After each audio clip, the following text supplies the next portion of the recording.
Booker. Thank you, Mr. Chairman. Mr. Patel, I want to start off where we left off last time. I asked you whether you had any knowledge or discussions about removing FBI officials and installing political personnel before you were confirmed to that position. And I wonder, did you then understand or have conversations with the White House about the intentions to do so? Before I was confirmed, Yes, sir. did I have discussions with the White House to remove FBI personnel? Yes. No. So you're saying that you had no discussions with the White House before you were in the position about the removal of any personnel from the agency?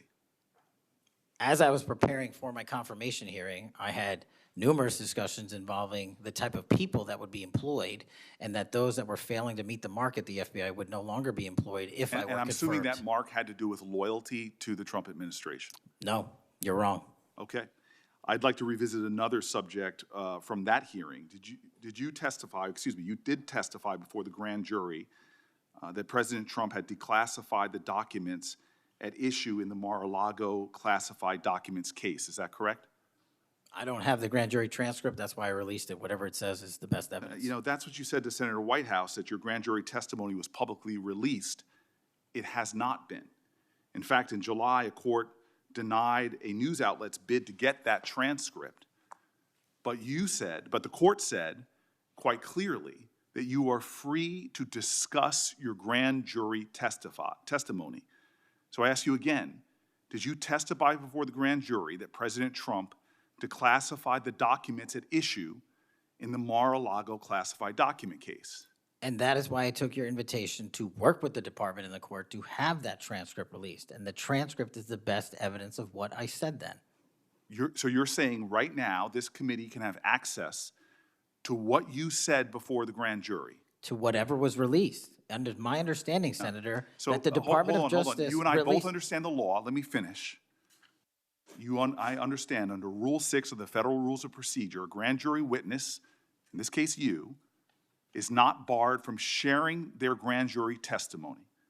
This is an oversight hearing. This is germane to your integrity and credibility. You know right now whether or not you testified that President Trump declassified the documents at issue in the Mar-a-Lago classified documents case. Why are you refusing to answer that simple yes or no question right now? Because the premise of your question is inaccurate, and there is no premise to my question, but trying to get to an order of what is truth or not. How do you how do you know what was asked in the grand jury if you weren't there? Mr. Patel, this is a mockery you're making of this hearing and simple questions. It's a simple question. If you have Mr. a Patel, transcript, during you can your read the nomination question, but you don't have it. You promised that, quote, all FBI employees will be protected against political retribution. When I asked you, are you aware of any plans or discussions to punish in any way, including termination, FBI agents or personnel associated with the Trump administration, you explicitly said under oath that you were not aware of any plans to punish FBI agents associated with criminal investigations of Donald Trump. I don't believe you were truthful. Firing FBI employees based solely on the cases that they are investigating, their case assignments, is illegal, and you know that. A new lawsuit that's been discussed numerous times, filed by 3 FBI officials, alleges that you carried out Donald Trump's campaign of retribution, in quotes, against FBI employees for, quote, failure to demonstrate sufficient political loyalty. One of those plaintiffs has been discussed today, Brian Driscoll. Now, we know 20 years of distinguished service to the FBI before you terminated him. Special agent in charge of FBI's Newark field office, where he operated with distinction. Medal of Valor winner, Shield of Bravery awards. He's a patriot. You terminated Driscoll via a letter dated October 8th, 2025, and in that letter you said that you were firing him pursuant to Article 2 of the Constitution. Well, you're not the President of the United States, and so I'm wondering under what authority you were allowed to terminate him. That matter is under litigation, and I'm not able to discuss it. Okay, well, discuss this. Did you have discussions with Stephen Miller about firing this particular person or about his continuance in the FBI? Not that I recall. How often do you speak to Stephen Miller? Frequently on our Homeland Security task forces. You frequently talk with Stephen Miller about subjects other than Homeland Security task force issues, correct?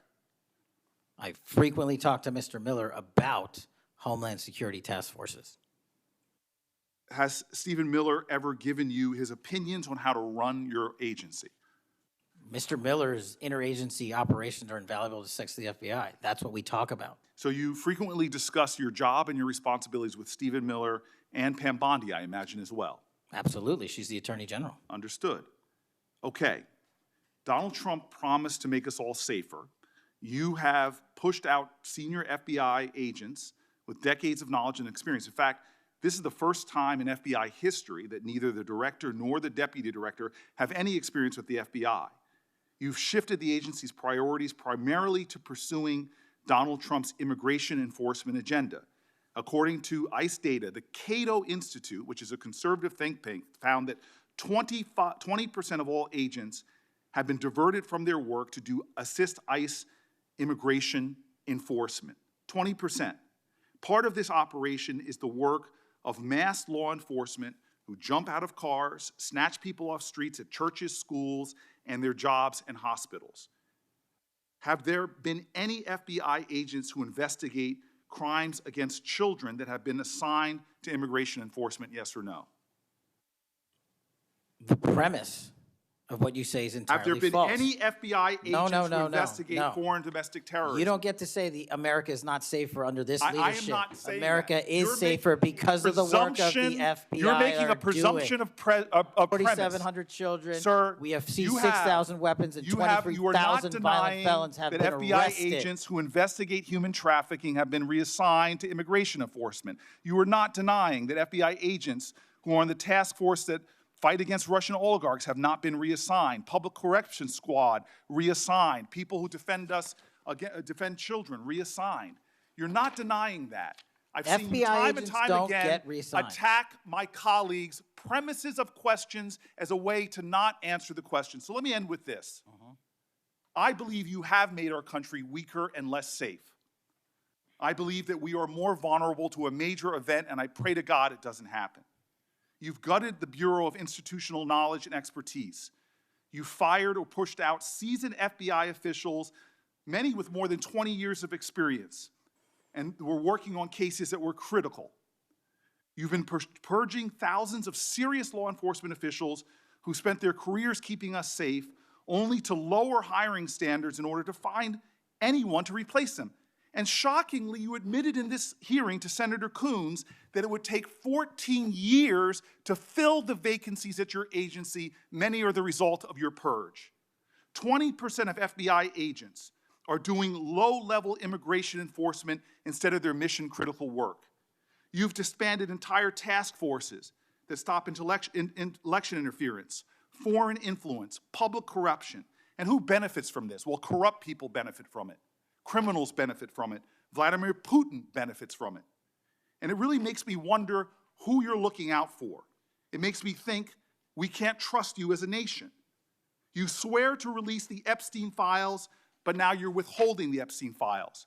You claim that you have a suspect in a serious assassination. Whoops, then you don't have a suspect. You know nothing about plans to remove FBI agents, yet you're directly involved in those plans. In the words of an ex-FBI official, you are overseeing, and I quote, generational destruction of the nation's premier law enforcement agency.